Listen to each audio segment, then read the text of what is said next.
So let's not allow people around us, stupid people around us, to try to create problems that are not there. The problems are not there.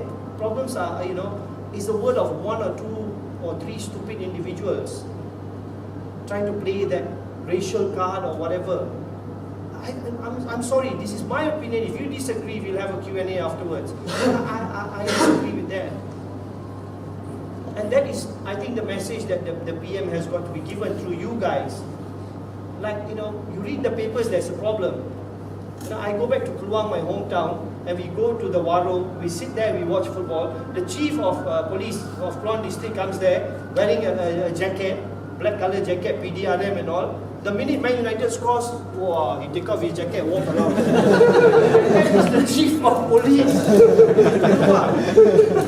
Man United inside, everybody has a laugh. There's Chinese, there's Indians, everybody just watching football together. So, do we have a problem? Well, I don't think so. I think what has happened recently, might have upset a lot of people. When you want to unite people, yes, sometimes you have to have perks, and you got to reward people. I think the team that won the Suzuki Cup, I think there was a lot of uproar. Wow, 50,000 ringgit each. Yes, it took us 20 years to win that cup again. The last time we won it, I was playing, 1989. Yes, look, you reward that, but look at the big picture. The big picture is about development. The big picture is about parents telling their kids, play football. You play football, you can earn 50,000 ringgit just by winning a title. Because that is the big picture. When you look at the rewards here, everybody gets upset. You go to the university and you study hard and everything, you come back, you don't get that kind of money. No, it's different. The big picture is like, that's to inspire the young, because we know, that people talk about the lack of a sports culture in Malaysia. Well, it is we have a sports culture, but unfortunately, it's not priority anymore. And that has got to be priority again, right? And when Lee Chong Wei wins badminton titles and then he gets a dato-ship, right? Nicole David wins titles, gets a dato-ship.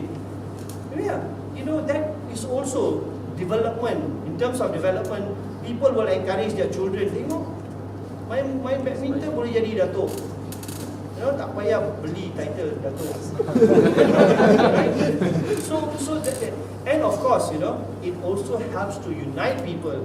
When you see Lee Chong Wei, Chinese, gets a dato-ship because he is a Malaysian. Nicole David gets a dato-ship because she is a Malaysian. So yes, sport is very, very important. And I will refuse to allow anyone to try to mess up that sports by trying to divide people.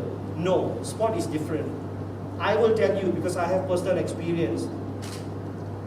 I played for DBKL when I came to KL. DBKL was a club, and we used to play in the FAM Cup. FAM Cup was a knockout club competition involving all the club teams in Malaysia. We played against Penang Development Corporation, PDC, in Penang, in the final, and we lost. We lost the final. That night in my room, we had 13 players in my room. We stayed at the old Merlin Hotel. Everybody has got their own rooms, but because we had lost, Tang Siu Seng was there, Si Kim Seng was there, of course I was there, Balachandran was there, with all our other players, Matno Yaakob, Saidin Osman, Razif Ismail, Matzan, Mat Aris. We all slept in one room. There wasn't like Chinese or Indians or Malays. We had lost as a team, and we were a family, and we felt the pain, and we decided the next morning when you woke up, you could find somebody small on the chair, somebody on the floor, when they could have all gone to their rooms. But hey, why were we there together? Because we are a family. We don't break up into little groups and say, the Malays, if they had passed the ball to me, I would have scored. Before the Indian player never run. No. All that is all bullshit. Being created by a very, very small, group of people. Political allegiance, is not important, but our country is important. And I went to the Pejabat Kesihatan in Ceras, DBKL, Pejabat Kesihatan. I had something to do there. So I was in the office, and at 8:30 sharp, the deputy director, suddenly the Negaraku was playing on the PA system, and we all stood up. And after the Negaraku finished, I told him, I said, look, my hair was standing. That's how I feel about my country, how I feel about my nation. You know, the country that I was born in, the country I represented. I even shed blood for my country, and I will not allow anybody to mess it up for me. And yes, more than most possibly, is an example of one Malaysia, because budak pergi main bola mana ada kan. But I bring every race together. Nobody has ever come up to me in the streets, not a Chinese, not a Malay or an Indian, say, oh, you don't know what you're talking about.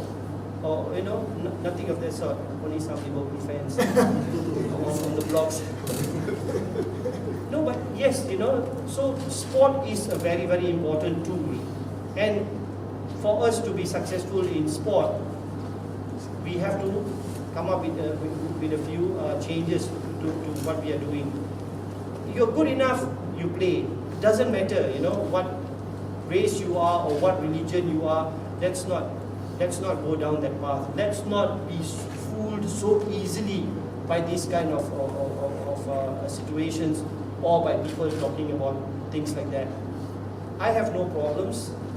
When I cross the border, I start talking to the immigration officers, the customs officers, and everywhere I go, people want to shake my hand and talk to me. They should stop shaking my hand, right? If you really believe whatever rubbish that people are saying or writing in the papers. And sport, yes, it is very, very important. Sport really, really unites. And if you don't believe me, tomorrow, like I said, an example is tomorrow night, we'll all be Malaysians. Chelsea comes to town, Liverpool comes to town, Arsenal comes to town. Yes, occasionally you are allowed to support your teams.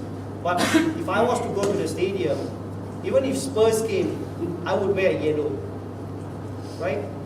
Whichever team has the ball, I will cheer them on.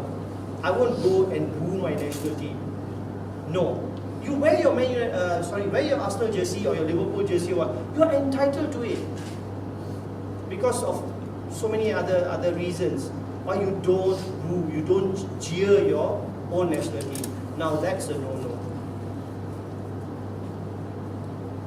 So moving forward, like I said, the last time we hosted a major competition like the Commonwealth Games, it was possibly the birth of corruption, or maybe corruption, became bigger. So let's not do that. Let's not do the kind of things that that will create chaos or concern. Let's work on individual teams. Let's work hard on that. Let's encourage more people to take up sport. And we will be a very, very prosperous country. In sport, yes, sport unites. It does. You go to Brazil and everybody is kicking a ball. They call football a religion over there. Here we can't. But hey, so what's wrong with that?